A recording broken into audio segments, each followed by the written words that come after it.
Welcome to Kenton's videos. Enjoy the video. In this video, I will show how to make Gulkand Milkshake, full guide. Blend 1 cup chilled milk, 2 tablespoons Gulkand, 2 scoops vanilla ice cream, and 1 teaspoon sugar until smooth. Pour into a tall glass and top with crushed pistachios or a few rose petals. Taste and adjust sweetness if needed, then serve immediately for the best floral flavor and creamy texture. Start by gathering all ingredients so you move smoothly through the recipe.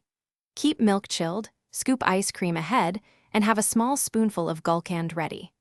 Optional additions like a pinch of cardamom or 1 tablespoon condensed milk can boost creaminess and aroma. Prepare a tall glass and a spoon for garnish before blending.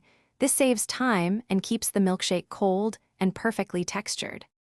Place the chilled milk, Gulkand, ice cream, and sugar into a blender and secure the lid.